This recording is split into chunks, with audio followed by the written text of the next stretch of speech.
Hai, selamat datang ke TM Motor World bersama saya hari ni, Fazwan. So, hari ni kat depan saya ada dua biji daripada Kawasaki 1000cc yang berlainan karakter. So, korang pilih yang mana?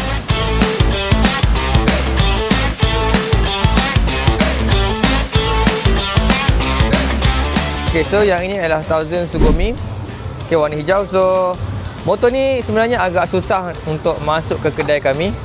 Sebab apa agak susah? Sebab saya yakin owner-owner dekat sana sayang untuk jual motor ni. Tapi Alhamdulillah rezeki kita dapat sebiji. Sebab apa tau? Sebab dia punya muka depan dia. Kalau motor lain dia ke atas dan dia ke bawah. So memang nampak sporty habis. And then semestinya dia datang dengan twin exhaust dia, kiri dan kanan. Ni exhaust original, dia tak tukar lagi. Okay, lagi satu guys. Untuk ketinggian dia ialah 815 mm saja. So kalau kau tengok macam saya ketinggian 165, jadi position ataupun kaki saya dia tak flat. Tapi saya confident dengan keadaan yang macam ni. So bila kita duduk tu dia agak sikit menunduk. Itulah karakter untuk Sugumi ni. Kalau dibandingkan dengan naked yang lain, dia agak menegak. Tapi yang ni dia agak menunduk.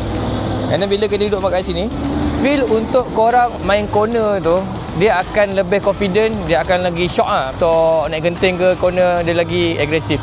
Sebab apa orang ramai susah nak jual motor ni? Kita start dulu, gang.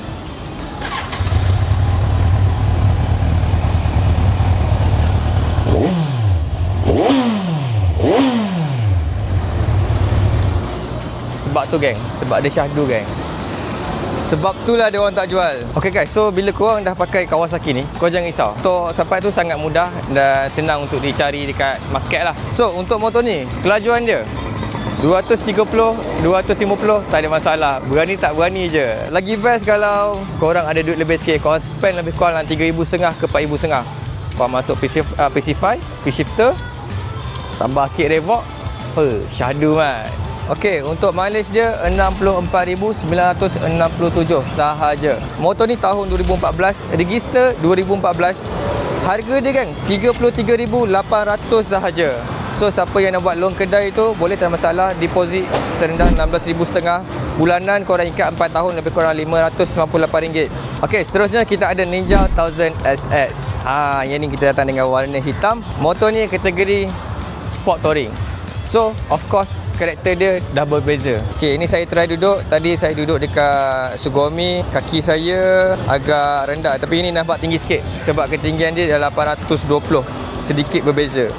Sebab saya nampak dia ada pakai Yoshimura. Tadi standard kan. So yang ini dia pakai Yoshimura. Kita nak dengar sikit, boleh?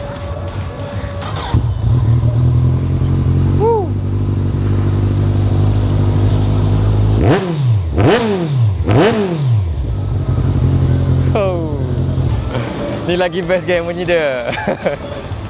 Syahdu teruk.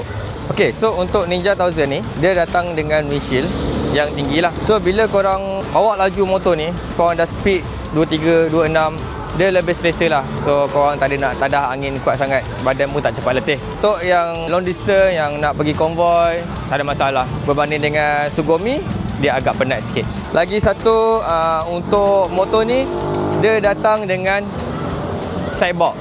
Dan datang dengan exhaust Yoshimura. So korang tak perlu pening, bunyi dia memang dah sedap dah.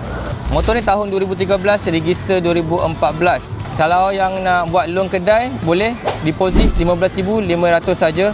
Korang ikat 5 tahun, bulanan lebih kurang RM333 saja. Okey, untuk harga dia ialah RM28,800 saja. Okey guys, last sekali, jangan lupa cari motor, beli motor, jual motor di TM Motor World.